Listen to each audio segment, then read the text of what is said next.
My mother told me 3 things about her sister's house. She told me the house remembered who belonged to it. She told me my aunt didn't stay there because she loved the place. And once, when I was 17, she made me promise that if Margaret ever asked me to visit after dark, I would call her first. At the time, I thought the warnings were part of some old family argument. My mother and Aunt Margaret had not spoken in years. Neither of them ever explained why. Margaret remained in Tennessee, living alone in the farmhouse where they had grown up, while my mother moved north, married my father, and became Helen Foster. She stopped using Belle except on legal documents. Margaret never stopped. The last time I saw her, I was 12 years old. She had stood at the end of her driveway in a long gray coat, watching as my mother packed our bags into the car. There had been an argument inside the house. I didn't hear all of it, but I remembered my mother shouting that Margaret had made her choice. Margaret did not answer. She only watched us leave. That was 24 years before she called me. It was a Tuesday afternoon in October.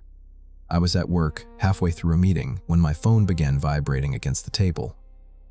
The screen showed a Tennessee number I did not recognize. I rejected the call. It came again less than a minute later. Then a third time. When I finally stepped into the hallway and answered, there was no greeting. Margaret said, "Thomas, I need you to come to the house." Her voice was weaker than I remembered. Not frightened. Tired. What happened? I can't explain it over the phone. Are you hurt? No. Is someone there? She was quiet for so long that I pulled the phone away to check whether the call had dropped. Then she said, "Come before dark." The words brought back my mother's warning immediately. If Margaret ever asks you to visit after dark, you call me first. Margaret had not asked me to come after dark. She had asked me to arise before it. That distinction bothered me more than it should have. "I'm in Cincinnati," I said. "That's almost 5 hours." "Then leave now." "I can't just walk out of work." "You can." There was a soft impact somewhere on her end of the call. Not a knock, exactly. More like something heavy settling inside the wall. Margaret inhaled sharply. "Don't stop anywhere once you cross into Robertson County," she said. Then the call ended. I tried calling her back. The line rang until voicemail. I tried twice more. Nothing. My mother had died 6 years earlier. There was no one left to call who might explain what Margaret wanted. I told my manager there was a family emergency and left. The drive south was uneventful until I passed through Bowling Green. The sky had already begun to darken. Low clouds covered the sun, and rain moved across the fields in thin gray curtains. My navigation estimated I would reach the house at 6:43. Sunset was at 6:19. I nearly turned back. I wish I had. Margaret's farmhouse stood outside Adams, at the end of a narrow road bordered by soybean fields and bare-limbed trees. I recognized the property before I recognized the house. The long gravel drive. The leaning mailbox. The split-rail fence my mother had once forced me to repaint during a summer visit. The house itself seemed smaller than I remembered. It was 2 stories, white once, though most of the paint had weathered to gray. A deep porch stretched across the front. The roof sagged slightly above the eastern side, where a brick chimney rose beside an upstairs window. Margaret's Buick sat beside the house. The driver's door was closed. No lights were on. By the time I parked, the rain had stopped. The clouds remained, pressing low over the fields. I checked the time. 6:38. The sun was gone. I called Margaret from inside the car. I heard a phone ringing somewhere in the house. I let it ring for almost a minute. No one answered. The front door stood open by less than an inch. I noticed that before I noticed the muddy footprints. They began at the porch steps and crossed the boards toward the door. Bare feet, narrow, adult-sized. The prints did not come from the driveway. They began at the bottom step. There were no matching tracks in the wet soil. I told myself the porch roof had protected them from the rain, and whatever tracks had existed beyond the steps had washed away. Then I saw that the prints faced outward. Someone had walked from the house to the edge of the porch, but there were no prints returning inside. Margaret? I pushed the door open. The front hallway smelled like cold wood and dust. Everything looked exactly as I remembered it. The same narrow staircase, the same dark wallpaper, the same oval mirror beside the coat hooks. Even the brass umbrella stand remained in the corner. Margaret's cane leaned inside it. I stepped into the hall. The floor creaked beneath me. A second creak answered from upstairs. I froze. Margaret? Nothing. I moved through the first floor, switching on lamps as I went. The parlor was empty. The dining room was empty. In the kitchen, a bowl of soup sat on the table beneath a layer of hardened skin. A spoon rested beside it. One chair had been pulled out. Margaret's purse was on the counter. Her keys were inside. Her phone lay beneath the kitchen table. The screen had cracked. I picked it up and pressed the side button. The battery was dead. There was no obvious sign of a struggle. No overturned furniture, no broken dishes. Only the abandoned meal and the open front door. I called the county sheriff's office. The call would not connect. My phone showed 2 bars, but the line remained silent each time I tried. I walked onto the porch and tried again. Nothing. I opened a map. The application loaded, but my location appeared nearly 2 miles east, in the middle of a field. I returned to the kitchen and searched the house more carefully. The downstairs bathroom was empty, so was the pantry. A door at the rear led into a mudroom, then out toward the barns. Margaret's boots were lined against the wall. Her heavy coat hung from a peg. Whatever had happened, she had not dressed for the weather. I started upstairs. The staircase groaned with every step. Halfway up, something struck the wall beside my head. One hard impact from inside the plaster. I flinched and nearly lost my balance. The sound did not repeat. I continued. There were 4 rooms upstairs. Margaret's bedroom faced the driveway. The bed was unmade, and a glass of water sat on the nightstand. Her reading glasses were folded beside it. Across the hall was the room my mother and Margaret had shared as children. 2 narrow iron beds remained inside, though one had been stripped down to the mattress. A wooden wardrobe stood between them. The sight of it unsettled me. When I was young, my mother never allowed me into that room. I remembered asking why. Because it isn't ours anymore, she had said. At the time, I assumed she meant the house belonged to Margaret. Now the answer sounded different. The 3rd room was a bathroom. The 4th door stood at the end of the hall. It was painted the same white as the trim, but there was no knob. Only a round brass plate where the knob should have been. I touched it. The metal was warm. A low scraping sound moved through the ceiling above me. It passed slowly down the hall, toward the staircase. Not an animal. Not claws. It sounded like furniture being dragged across the floor of a room that did not exist. I took my hand away from the brass plate. The sound stopped. I checked the attic access in the bathroom. A folding ladder lowered from the ceiling, coated in dust. I climbed high enough to shine my phone light through the opening. The attic was empty except for insulation, rafters, and a few old trunks. There was no floor above the hallway. No furniture. I climbed down. The house shifted around me. That is the only way I can describe it. There was no sudden movement, no dramatic sound. The hallway simply seemed longer when I looked again. The staircase had been perhaps 15 feet from the bathroom. Now it appeared twice that far away. I stared until my eyes watered. Then the lights downstairs went out. The lamp in Margaret's bedroom remained on. Its yellow glow spilled across the hall. I moved toward the stairs. Each step seemed to bring them no closer. The wallpaper repeated beside me. The same tiny brown flower. The same vertical tear. The same water stain. I passed that stain 3 times. On the 4th, something pressed against the wall from the other side. The plaster bulged outward in the shape of a hand. 5 long impressions. Palm. Fingers.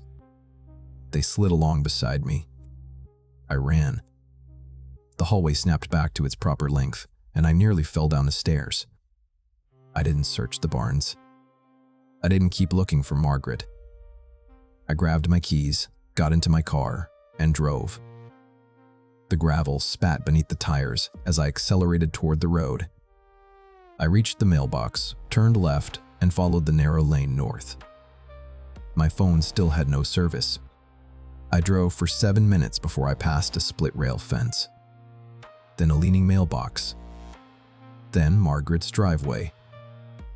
The farmhouse stood ahead of me again. I slowed. I had not turned around. There were no side roads. I drove past without stopping. This time, I watched the odometer. At exactly 3 2/10 miles, the fields on either side gave way to trees. The road curved right. The leaning mailbox appeared in my headlights. I slammed on the brakes. Margaret's house waited at the end of the driveway. The upstairs lamp was still burning. I backed up. The road behind me disappeared into darkness, straight and empty. I reversed until the trees closed around the car. Then the rear tires dropped into soft mud. I shifted into drive and tried to pull forward. Wheels spun. I got out and checked. Both rear tires had sunk almost to the rims, though the road had been solid gravel moments before. Something moved in the trees. Not a figure. The branches themselves bent in sequence, one after another, as though something large was moving between them without touching the ground. The motion traveled toward me. I got back into the car and locked the doors. The branches stopped bending. A pressure settled on the roof. The metal dipped above the passenger seat, then above the back seat, then directly over me. The car suspension creaked. I held my breath. Pressure lifted. From far behind me came a dull impact. Then another, closer. Then another. Not evenly spaced. Not a pattern. The sound moved through the road itself, beneath the gravel approaching the car. Each impact came nearer than the last. When it reached the rear bumper, the entire vehicle jolted forward. The tires tore free of the mud. I did not hesitate. I drove back to the farmhouse. The front door was closed when I arrived. I knew I had left it open. Inside, the lights had returned. I locked the door behind me. I don't know why. Whatever controlled the road did not need a key. I searched for a landline and found one in the parlor. It had no dial tone. The clock on the mantel read 7:12. My phone read 7:56. The kitchen clock read 6:38. I removed the batteries from both clocks. The hands continued moving. The knocking began after 9. At first, it came from beneath the kitchen floor. A dull, wandering pressure that passed under the boards from the sink to the table, then toward the hallway. It did not repeat. It moved. I followed it without meaning to. Each time I stopped, it stopped. When I walked, it continued ahead of me. It led me upstairs. At the top, the sound entered the wall to my left and traveled toward the bedroom my mother had shared with Margaret. The door stood open. Inside, both beds were now made. They had not been before. Matching quilts covered them. On the bed by the window lay a child's red sweater. I knew that sweater. I had seen it in a photograph of my mother taken when she was 8 years old. She stood beside Margaret in front of the house. Margaret wore blue, my mother wore red. The sweater on the bed was faded and small, with one wooden button missing. I touched the sleeve. A memory surfaced so suddenly that I staggered. I was 6, sitting on the kitchen floor of our house in Ohio. My mother was cutting apples at the counter. I had asked why Aunt Margaret lived alone. My mother's hand had stopped. She said, "Because Margaret was always braver than me." Then she set down the knife. "No," she said, "that isn't true." She had looked toward the hallway, though we were alone. She was just the one who stayed.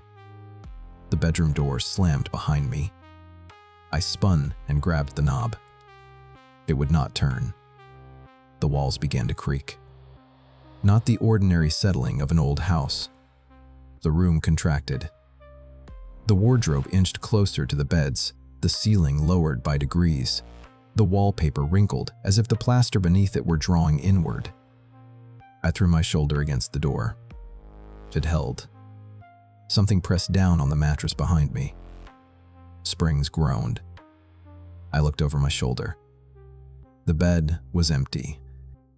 A second depression appeared near the foot, then another near the center. The weight moved slowly up the mattress toward the pillow. The quilt sank beneath something I could not see. The iron bed frame began to tremble. I stopped fighting the door. The mattress stilled. The room waited. I stepped toward the bed. A cold pressure closed around my wrist. Not fingers. More like a band of air tightening against the skin. It pulled my hand toward the pillow. Beneath it was a small brass key. The pressure released. The walls returned to their proper shape. The door opened without resistance. The knocking resumed inside the hallway wall. It moved toward the door with the brass plate. I followed. The key fit into a narrow opening beneath the plate that I had not noticed before.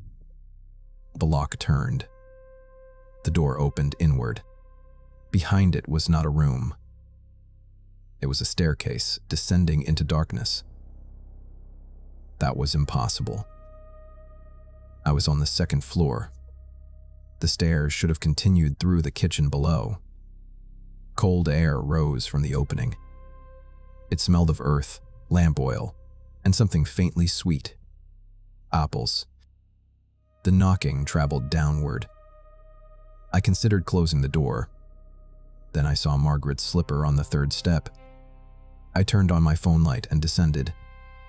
The staircase continued far beyond the height of the house. The walls changed from plaster to wood, then from wood to packed soil. Roots pushed through overhead. The air grew warmer the deeper I went. At the bottom, I entered a narrow passage. The floor was bare earth. Wooden support beams lined the walls, old and hand-cut. The tunnel resembled a cellar, but it extended farther than the farmhouse foundation could allow. My phone showed no signal. The battery had dropped from 60% to 9%. I called Margaret's name. The sound died immediately. No echo. The passage absorbed it. The knocking moved ahead, faint but steady, somewhere inside the earth. It guided me through 2 turns, then stopped at a wooden door. The door opened into a room lit by an oil lamp. Margaret sat in a chair beside a narrow bed. Her head was bowed. For one terrible moment, I thought she was dead. Then she raised her eyes. "You came after dark," she said. I crossed the room and knelt beside her. She looked smaller than I remembered. Her face was pale and deeply lined. Dirt covered the hem of her nightgown. "What is this place?" She glanced toward the ceiling. "It changes." "How long have you been down here?" "I don't know." "Can you walk?" "I think so." I helped her stand. Her knees nearly collapsed. On the bed lay several objects arranged in a careful row. A child's shoe, a silver comb, a rusted spoon, a broken piece of blue pottery, a wedding ring, None of them appeared valuable. All of them looked old. What are those? Margaret stared at the objects. Things it kept. What kept them? She did not answer. A heavy impact struck the wall behind us. Dust fell from the ceiling. Margaret flinched. "We have to go," I said. "It won't let us yet." "What does it want?" Her eyes moved to me. "The same thing it always wanted." She pulled away from my arm and lowered herself back into the chair. "Sit down, Thomas." "I'm not sitting down. You came because you wanted to know why your mother left." "I came because you called me." "I called because Helen is gone." The words struck harder than I expected. Margaret looked past me toward the door. She was the only one it would have accepted besides me. Accepted for what? To remember. The wall behind the bed bowed inward. Wood groaned. Margaret waited until it settled. "When we were children," she said, "our mother told us never to speak about what happened in this house. She said attention made it worse. Questions made it worse. Fear made it stronger." That sounds convenient. It was a lie. Another impact traveled through the ceiling. Not above us. Through it. As though the sound were moving along the beams. Margaret continued. "Our family did not own this land when the first stories began. Not all of it. There was another house farther east, closer to the river. It burned before Helen was born. This farmhouse was built over part of its cellar." "The Bell House?" She gave me a tired look. "That is what people call it now." I knew enough about the legend. The Bell family. The attacks. The strange sounds. The invisible presence blamed for tormenting them. The witch. Margaret touched the wedding ring on the bed. Every generation told the story differently. They blamed a woman, a neighbor, a spirit, a curse, whatever made the family look least responsible. Responsible for what? The lamp flame bent sideways. There was no wind. Margaret picked up the child's shoe. "A girl died in the old house." I waited. Margaret's hand trembled around the shoe. She was not a Bell. Her mother worked for them. The girl slept near the kitchen and helped with chores. When things began happening in the house, they accused her. Of witchcraft? Of causing the noises, moving things, scratching the children, spoiling food, all of it. The earth beneath my feet pulsed once. Margaret closed her eyes. They locked her in the cellar. The oil lamp dimmed. I heard movement in the passage outside. Not footsteps. The soft shift of soil under weight. She was 12, Margaret said. They kept her there through the winter. The family told neighbors she had run away. What happened to her? She died. The lamp nearly went out. Margaret placed the shoe back on the bed. They buried her beneath the cellar floor and agreed never to speak her name. After that, the disturbances grew worse. Not because she was haunting them. Margaret looked directly at me. Because something had already been in that house, and they gave it a shape. The room tightened around us. The support beams bent inward with a deep wooden complaint. What shape? The accusation. The fear. The story they chose instead of the truth. I thought of the legends I had heard, the invisible attacks, the violent sounds, the entity that supposedly spoke, threatened, laughed. Margaret shook her head before I could ask. Most of that came later. People added voices because people understand voices. They gave it a name because people need names. Kate. No. The answer was immediate. The family called it that. The thing never called itself anything. The wall behind her chair cracked. A thin black opening appeared between the boards. Cold air poured through. Margaret gripped my hand. It does not imitate us, Thomas. It does not need to. It uses the house, the rooms, the land. It keeps what happened from staying buried. Why trap us? because I tried to leave. The passage outside shifted. The doorway stretched taller, then narrower. Margaret looked toward it. I kept the objects. I kept the room closed. I stayed because every time I left for more than a day, something happened to Helen. My mother's warnings returned to me. That house remembers who belongs to it. Your aunt didn't stay there because she loved the place. Margaret's grip tightened. When Helen moved away, the disturbances followed her at first. Doors opening, furniture shifting, waking with bruises. Then I returned here, and it stopped. You stayed to protect her. I stayed because one of us had to. The anger came quickly. You let her believe you chose this place over her. She needed to hate me enough not to come back. Why call me? Because I found the girl. The room went silent. Even the wood stopped creaking. Margaret pointed toward the far wall. A section of soil had collapsed there, revealing bones. Small bones. A narrow rib cage. One arm curled beneath the skull. I looked away. She was still beneath the old floor, Margaret said. All these years, the family knew. Every generation covered her again. And you uncovered her. I was going to take her out. Give her a grave. The nearest support beam snapped. The ceiling dropped several inches. Margaret stood. This time her legs held. It wouldn't let me. The knocking erupted around us. Not rhythmic. Not coded. It raced through the beams, across the walls, under the floor. The entire room seemed alive with impact. The lamp fell and shattered. Darkness swallowed us. I switched on my phone light. 3%. The beam flickered across the bones. Across Margaret's face. Across the doorway, which now opened onto a different passage. The staircase was gone. We need to move her, I said. Margaret stared at the remains. That is what it wants. You said it stopped you. It stopped me from doing it alone. I understood then. Not all of it. Enough.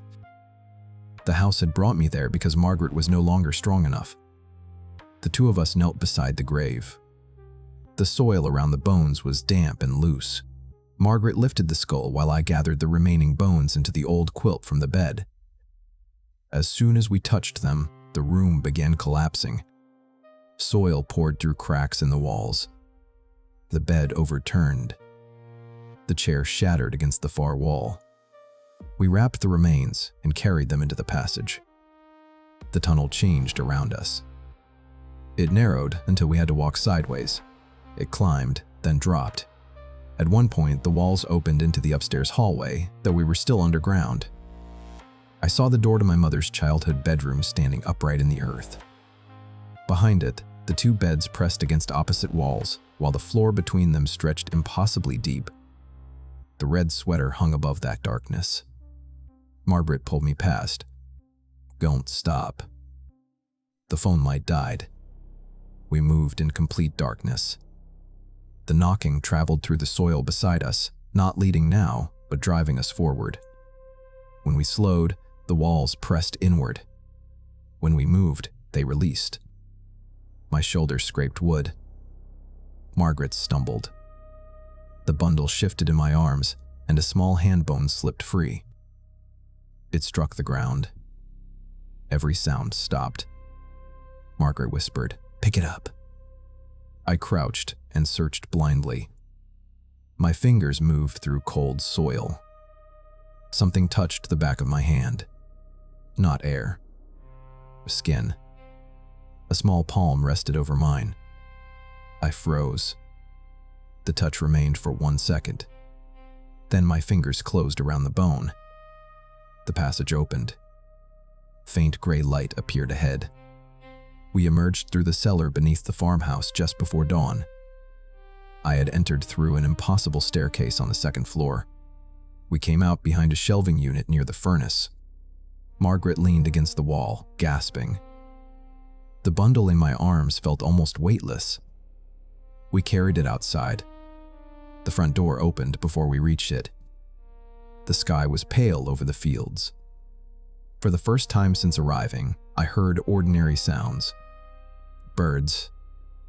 Wind. A truck moving somewhere beyond the property. We walked east, toward the river. Margaret knew the way. Behind the barns, the ground sloped into a stand of trees. There, beneath an old sycamore, someone had already dug a grave. The hole was narrow and shallow.